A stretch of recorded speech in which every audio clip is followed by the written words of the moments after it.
ইলাস্ট্রেটরে যাওয়ার পরে গত ক্লাস আমরা এই দুইটা টুলবারের কাজ শিখছিলাম। সো আজকে দেখি সিম্বল স্পেয়ার টুল। সো এটার কাজ কি, এখানে দেখুন, এখানে আপনি ক্লিক করলে কিন্তু কিছুই আসবে না। সো ফার্স্ট আপনাকে উইন্ডোজে যাওয়ার পরে এখানে আপনি সিম্বল দেখবেন। সিম্বল কোথায়, এই যে এখানে আছে, এই যে সিম্বল, কিবোর্ডে শিফট কন্ট্রোল F11। এখন দেখুন আমি তারপর আসে নাই, কারণ আমি এখানে সিলেক্ট করতে হবে। আর এই প্যানেল থেকে এই যে সিম্বলের আইকন, এইটা এখানে ক্লিক করলে আপনি চলে আসবে। সো ডিফল্ট এইখানে আপনি হয়তো বা এগুলা নাও থাকতে পারে, এখানে অনেক সিম্বল পাবেন। জাস্ট এখানে এই অপশানে ক্লিক করবেন, ওপেন সিম্বল লাইব্রেরি। এখানে দেখুন চার্ট আছে, এই যে চার্ট বা বিভিন্ন শেপ, এইখানে ক্লিক করলে এখানে চলে আসবে। সরি, সেভের দরকার নাই। এখানে ওপেন সিম্বল গ্যালারি, এখানে মোবাইল আছে, নেচার, এখানে অনেক কিছু আছে। ওকে, ফ্যাশন দেখি ওপেন করে একটা ফ্যাশনের। এখানে দেখুন ফ্যাশনের কিছু টি শার্ট বা জুতা, বিভিন্ন ব্যাগ, ক্যাপ ইত্যাদি আছে। সো যাই হোক, আমরা এখানে এই ফুলটা দেখি। এখানে ফুলটা সিলেক্ট করলাম। এখানে দেখুন আমি জাস্ট মাউসের লেফট বাটন প্রেস করে ধরে আমি টেনে রাখছি, আর এখানে এগুলা ফুল হয়ে যাচ্ছে, ক্রিয়েট হয়ে যাচ্ছে। ওকে, এগুলো সব ভেক্টর ফাইল আমি এখানে ক্রিয়েট করতেছি, আর এগুলা এরকম ভাবে হয়ে যাচ্ছে। অনেক সময় লাগে, এই ধরনের লাগতে পারে। আর এটা দেখুন, এই যে অটোমেটিক ক্রিয়েট হয়ে যাচ্ছে। ওকে, এগুলো একটা লেয়ার হয়ে গেছে আলাদা আলাদা করা। যাই হোক, আর আপনি এখানে জাস্ট কোথায়, এই যে সিম্বল স্পেয়ার টুল, এখানে ডবল ক্লিক করবেন। এখানে আপনি A to Z চেঞ্জ করতে পারবেন, কত পয়েন্ট পর পর হবে। ঠিক আছে, এগুলা এভারেজ, এখানে সবগুলো সেটিংই এখানে আপনি পাবেন। এখানে দূরত্ব কতটুকু হবে। জাস্ট আমি আর টুলবারে না যাই, এটা দেখুন, আপনি এটা সিলেক্ট করলেন। এখন আপনি এখানে জাস্ট ইফেক্টে চলে আসবে। আর এখানে এখানে আরো কিছু টুলবার আছে। এখানে দেখুন সিম্বল শিফটার টুল। সো এইগুলো দেখতেই পাচ্ছেন যে ক্লিক করলে আপনি একটু জুম না করলে বোঝা যাবে না। আমি আবার নতুনভাবে ড্র করি, এরপরে আমি সিম্বল শিফটার টুলে যাই। এটা শিফট করা, ঠিক আছে।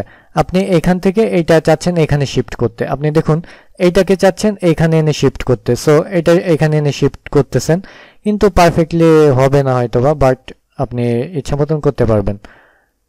এই যে আপনার ইচ্ছা যে কোনো জায়গায় আপনি এটা মুভ করতে পারবেন। ওকে, আর এখানে দেখেন আরো কিছু টুলবার আছে। কর্নার, এটা অ্যাটাচটা, এটা ভিতরের দিকে নিয়ে আসবে। আর এখানে সাইজের টুল, ঠিক আছে, সাইজটা বড় করা। এই যে এই দেখুন, এটা বড় হয়ে যাচ্ছে সাইজ। ওকে, এই যে এটা ফুল, কিন্তু এটা সাইজটা বড় হয়ে যাচ্ছে। এটা আপনি শর্টকাটলি এভাবে করতে পারতেন, যে একটা ফুল ক্রিয়েট করলেন, এখান থেকে আপনি এটা এভাবে বড় করা যায়। বা এখানে অনেকগুলো ফুল আছে, তো সো একসাথে এই যে অনেকগুলো আছে।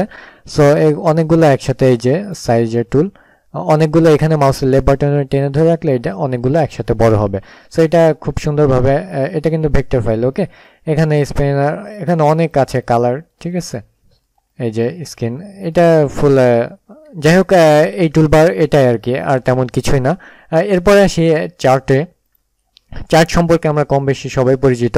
আর ইউআই ডিজাইন, ড্যাশবোর্ডের যে ডিজাইনটা করে ওইটা পেন্টুল দিয়ে, অনেকে পেন্টুল দিয়ে করে, বাট অনেকে আছে যে শর্টকাটে করার জন্য এই চার্ট বারগুলো ইউজ করে। এখানে দেখুন, এখানে অনেকে চার্ট, এই যে এইটা মূলত বেশি ব্যবহার হয় ড্যাশবোর্ডে। সো যাই হোক, আমরা একটা চার্ট নিই, এখানে জাস্ট ক্লিক করব। এইটা সাইজটা কত হবে এখান থেকে আমরা সেট করে দিতে পারবো। সো যা আছে ডিফল্ট আমি ওইটাই দিই। এখানে দেখুন, এখানে এক্সেলের শিটের মতন চলে আসছে। এখানে আমি চাচ্ছি যে এই যে এই ফার্স্ট, এখানে আমি বাংলাদেশের জনসংখ্যা বা কোন দেশের জনসংখ্যা কত পার্সেন্ট সেটা আমি একটা চার্ট আকারে দেখাতে যাচ্ছি। সো এখানে আমি বাংলাদেশ লিখবো ফার্স্ট। এই যে বাংলাদেশ লিখলাম, এরপরে লিখবো ইন্ডিয়া, তারপর নিচে ক্লিক করতে হবে, এরপর ইউএসএ আমি জাস্ট দিয়ে দিচ্ছি, ঠিক আছে। জাস্ট এটা কান্ট্রি হোক আর যাই হোক, এটা আমার ইচ্ছা মতন। এরপরে বিডি বিডি দিয়ে দিলাম। আমি দেখতেছি যে বাংলাদেশে 80% লোক বা জনসংখ্যা আছে, আর ইন্ডিয়ায় আপনার আছে 70%। জাস্ট এক্সাম্পল দিচ্ছি, 90%। আর এটা দিয়ে আমি 50%, আর এটা দিয়ে 10%। এখন এখানে এই যে অ্যাপ্লাই, এখানে দেখুন, এখানে আমি যখন অ্যাপ্লাই দিলাম, এখানে দেখুন, এখানে এই ফন্টগুলো কিন্তু চেঞ্জ হয়েছে। সো এই চার্টে আসবেন, এখানে সে ডবল ক্লিক করলে এগুলো ছাড়িয়ে নেবেন। সো এখানে দেখুন, এখানে ফন্ট স্টাইল আছে, এই ফন্ট স্টাইল আপনি এখানে এই যে চেঞ্জ করতে পারলেন। ওকে, আর এটা আপনি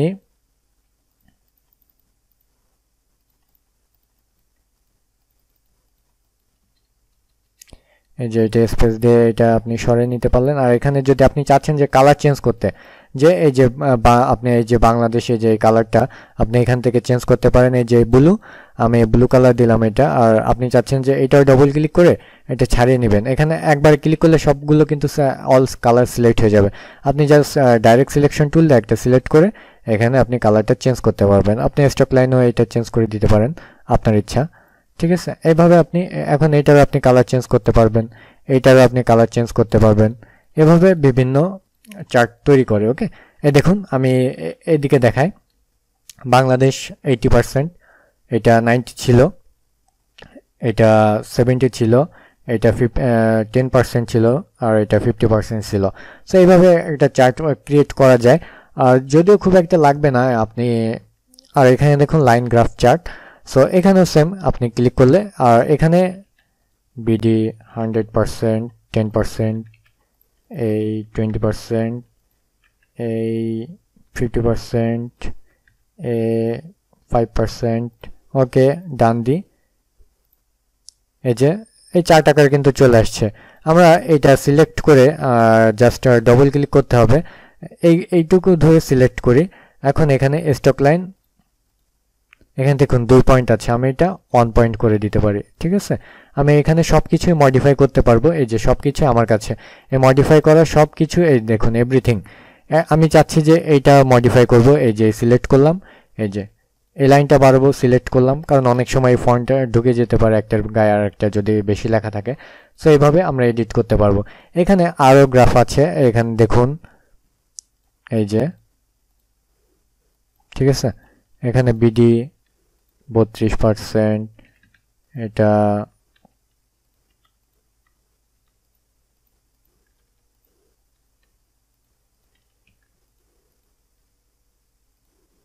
ডান, ঠিক আছে। আমি যেভাবে ক্রিয়েট করবো এই চার্টগুলো সেভাবে ক্রিয়েট হবে। সো এগুলা তেমন একটা দেখার দরকার হয় না হয়তো বা, এগুলো আপনারা করে নেবেন, এগুলো তেমন একটা গুরুত্বপূর্ণ না। এটা আর্টবোর্ড টুল, এই দেখুন আর্টবোর্ড টুল সিলেক্ট করার সাথে সাথে আমার এই আর্টবোর্ডটা সিলেক্ট হয়ে গেছে। এই দেখুন আমার আর্টবোর্ডের এই হাইটটা আছে। আমি বলছিলাম যে এই ডাইমেনশনটা আপনি এই যে প্রিফারেন্সে যাবেন, এখানে ইউনিট, আপনি এটা আপনি ইচ্ছে মতন এটা করে নিতে পারবেন। ইঞ্চি, আমি ইঞ্চিতে দিলাম, ওকে। আমি জাস্ট বুঝতে পারতেছি না পয়েন্ট যেহেতু। সো এখানে দেখুন এখন ইঞ্চিতে আসছে, ওকে। এই যে আমরা এই চাচ্ছি যে আর্টবোর্ডটা একটু ছোট হোক। আমি জাস্ট এই আর্টবোর্ড টুলটা সিলেক্ট করার পরে আমি এখান থেকে টেনে এই যে এই দেখুন হাইট কিন্তু কমে যাচ্ছে। আবার আমি চাচ্ছি যে 10 ইঞ্চি হবে। সো 10 ইঞ্চি 10 লিখে আমি ইন্টার দিলে এটা 10 ইঞ্চি হবে। আমি আবার এখান থেকে বড় ছোট করে আমার আর্টবোর্ড বড় ছোট করতে পারবো। এই দেখুন এই ডাইমেনশন কিন্তু চেঞ্জ হচ্ছে, ওকে। সো এটা হচ্ছে আর্টবোর্ড টুলের কাজ। আর এখানে আমি চাচ্ছি যে আমার 2টা আর্টবোর্ড লাগবে, তখন আমি কি করব, আর্টবোর্ড টুল সিলেক্ট করব, আর্টবোর্ড টুল সিলেক্ট করবো। এখন কিবোর্ডের অল্টার প্রেস করবো। এই দেখুন মাউস পয়েন্টারটা মুভ আইকনে আছে, এখন আমি অল্টার প্রেস করলাম, এটা ডুপ্লিকেট আইকনে চলে আসছে। এখন আমি মাউসের লেফট বাটন টেনে ধরে নিয়ে আমি এটা যদি সামনে ছাড়িয়ে দিই, তাহলে এটা আরেকটা আর্টবোর্ড কপি হয়ে গেল। এখন আমি আরেকটা আর্টবোর্ড কপি করতে পারি, আরেকটা আর্টবোর্ড কপি করতে পারি। এভাবে আমি আর্টবোর্ড চেঞ্জ করতে পারি।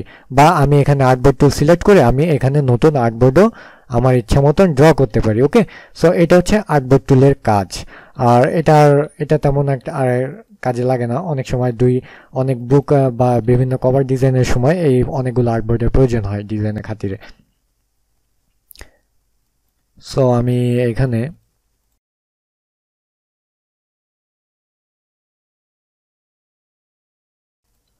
জাস্ট দেখাচ্ছি যে এই যে স্ল্যাশ টুলের কাজ কি, ওকে। কিবোর্ডে শিফটকে প্রেস করলে এই টুলবারটা চলে আসবে। সো এই স্ল্যাশ টুলের কাজ হচ্ছে যে আপনি এটা মাউসের লেফট বাটন প্রেস করে জাস্ট আপনার এইটুকু জেপিজি করতে হবে। এই যে সিলেক্ট করলেন, দেখুন এইটুকু কিন্তু সিলেক্ট হয়ে যাচ্ছে, ওকে। সো এখন ফাইল থেকে আপনি এই যে সেভ সিলেক্টেড স্লাইস, ওকে, এই যে আমি ক্লিক করলাম, এখন ডেস্কটপে সেভ। এই দেখুন অটোমেটিক ইমেজ আকার একটা ফোল্ডার হয়ে এটা ইমেজ হয়ে গেছে, ওকে। এই দেখুন আমি বড় করতেছি, এই যে জাস্ট এইটুকু কিন্তু এই কাটিং হয়েছে। আর আমি এই যে সিলেকশন টুল আছে, এটা দিয়ে আমি সিলেক্ট করে বড় ছোট করতে পারি। যাই হোক, আমি এটা সিলেক্ট করলাম যে আমি চাচ্ছি যে এইটুকু, বা আমি চাচ্ছি যে যেইটুকু সিলেক্ট করলাম এইটুকু আমি জেপিজি আকারে একজনকে দিতে যাচ্ছি বা আমার ক্লায়েন্টকে দেখাতে যাচ্ছি জেপিজি আকারে। সো ফাইল, এই যে সেভ সিলেক্টেড স্লাইস, সেভ। এখন রিপ্লেস বা আমি নেম চেঞ্জ করে দিব, ওইটা আমার যাই হোক এখানে এই দেখুন সেম আমার কিন্তু এটা চলে আসছে। ওকে, সো এটা তেমন খুব একটা কাজে লাগবে না, সো এটা নিয়ে আমি আর তেমন কথা না বলি। আর এখানে দেখুন হ্যান্ড টুল, অর্থাৎ এই যে মুভ করানো, এইটা তো আমরা এই যে সিলেকশন টুল সিলেক্ট থাকা অবস্থায় আমি যদি কিবোর্ডের স্পেস প্রেস করি তাহলে তো আমি এটা সরাইতে পারতেছি। সো আমার এখানে হ্যান্ড টুল নিয়ে আমার সরানোর কোনো প্রশ্নই আসে না। সব সময় আমি এটা কিবোর্ডের স্পেস কি ব্যবহার করে আমি এটা মুভ করাবো। ওকে, আর এখানে জুম টুল, এই কিবোর্ডের জেড প্রেস করলে, দেখুন জেড প্রেস করলে এই জুম টুলটা আসবে। সো এখানে আমি জুম টুল সিলেক্ট থাকা অবস্থায় আমি এখানে প্লাস মাউস আইকনে এখানে প্লাস আছে, সো আমি ক্লিক করলে এটা জুম ইন হবে। আর আমি যদি জুম আউট করতে চাই তাহলে কিবোর্ডের জাস্ট এই যে কিবোর্ডে অল্টার কি প্রেস করতেছি আর এখানে মাইনাস আসছে, সো এখানে জুম আউট হচ্ছে। ওকে, এই যে জুম আউট হচ্ছে, এখন আমি অলটা ছেড়ে দিলাম, এখন আবার প্লাস জুম হচ্ছে।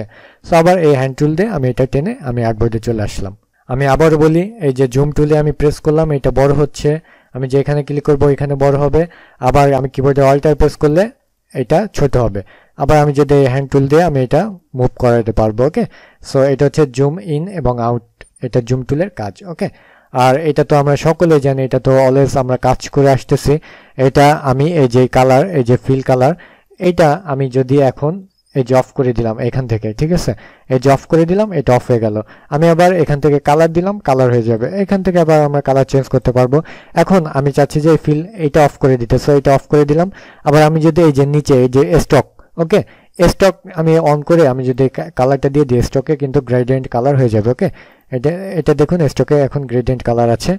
আর এটা আমি এখান থেকে অফ করে দিতে পারি বা এখান থেকে অফ অন করতে পারি। ওকে, সো এগুলো তেমন একটা ইম্পর্টেন্ট কিছুই না। আর অনেক সময় ড্র করতে গিয়ে এই সব কিছু চলে যায় বা কিবোর্ডের একটা ভুল কি প্রেস করার জন্য, সো ওইটা অপশনটা এখানে দেখুন full screen mode with menu bar. So এখানে শুধু মেনু বারই থাকবে। আর এখানে দেখুন ফুল স্ক্রিন মোড, এখানে ফুল স্ক্রিন আছে, ঠিক আছে, এখানে ফুল স্ক্রিনে আপনার জাস্ট ডিজাইন করার জন্য আপনার কিবোর্ডের এসকেপ প্রেস করলে এটা আবার চলে যাবে। সো টুলবারের কাজ কিন্তু মোটামুটি কমপ্লিট।